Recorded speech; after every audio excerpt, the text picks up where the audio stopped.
Hi everybody, welcome back to Planet Arizona Comics where the temperature's hot and the comics are hotter. First off, I want to say Merry Christmas, Happy New Year to you all. Hope you all had a great holiday season and you got yourself a lot of cool comics. We're going to start the new year off right with a CGC unboxing, baby. Now, some of you who watch me might be a little confused because if you watch me, you know that I am exclusive to CBCS. I just prefer them. No real reason beside I haven't had any problems with CGC. I just prefer CGCS and their service. But in this box, I have the first book I ever pressed for somebody. A good friend of mine wanted a book press, sent it to me, and requested that I submit to CGC instead of CBS, so hence CGC.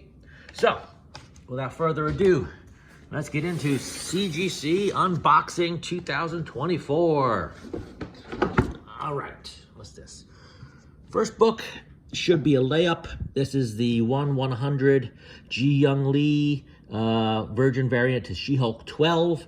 I put it in because I just want to lay up. I want to know that at least one of these books in here is a 9.8, and I always get a little paranoid when after I send the books out. Did the book survive the mailing process? Did the book survive the check-in process at CGC? Did they survive the inspection process with everyone inspecting and leafing and looking and turning, blah, blah, blah. So if this isn't a 9.8, there could be a problem because that pressed, it was perfect going into the press. It was perfect coming out of the press.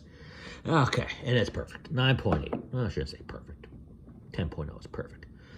9.8 sets up everything else in here for possible high grades. Survived mailing, survived check-ins, survived grading.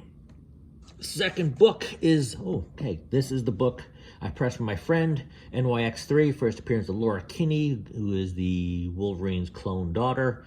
Came to me, looked like it was around a 9.0, maybe a 9.2, had some spine stress that I was able to press out.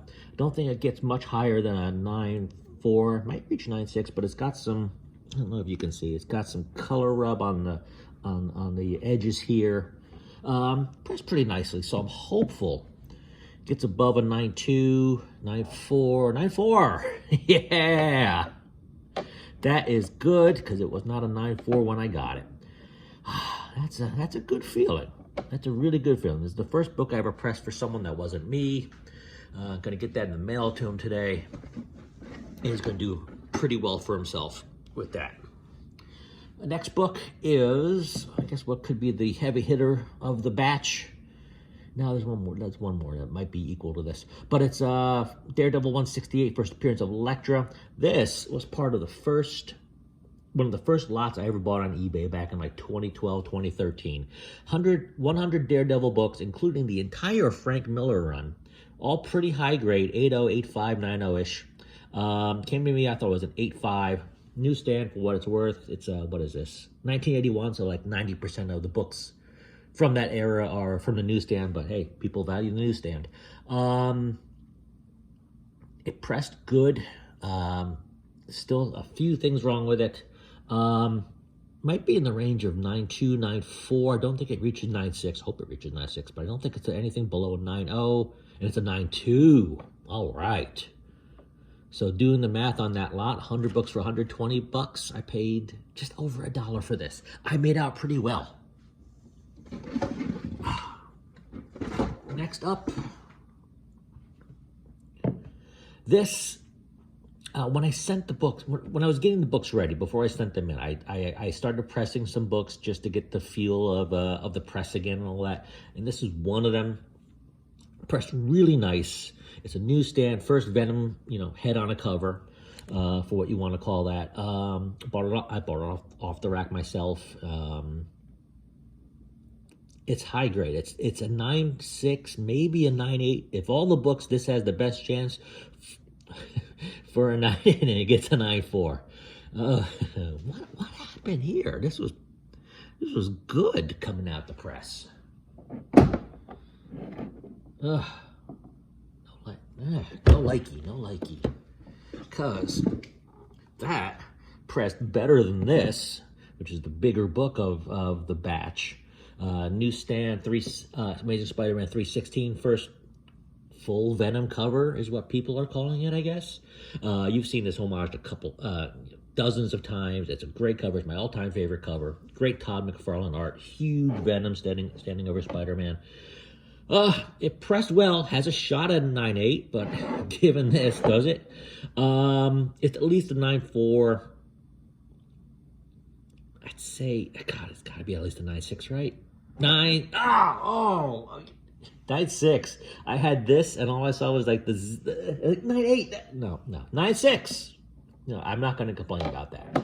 I'd rather get a 9.6 on this and have that be a 9.4 than the other way around. So, happy with that. Being that I bought it off the rack, like I said, in 1988. Can you stay up there, or are you going to just fall? Yeah, you're going to stay. All right, last book for you guys. Thank you all for stopping by and for hanging out with me in early January. This book is for me and for me alone. Like I said with the 315 before it, I started pressing some books before I got the other books together. And if you know me, you know I love the 80s TV toy tie-ins. I grew up in the 80s. I watched everything that they had on TV. And the more obscure, the better. So Inhumanoids, this is Inhumanoids number 4. It's a 4-issue series. It ends on a cliffhanger, never resolved. Come on, Marvel. 30 years later, give us an ending. It's the end of the series. It's a newsstand. It pressed really well. It has a 9.8 potential. It's at least a 9.4. And it's a 9.6. All right. I'm not going to complain about that. Definitely really like that. My friend did really well with that. Got a 9.8 on my 1/100 She-Hulk. All right, that's what I got for you guys this week. Let me know what you think. Let me know what you've gotten recently. Let me know what you're picking up. Let me know what you think I should be picking up. Thanks for stopping by, and we'll see you next time.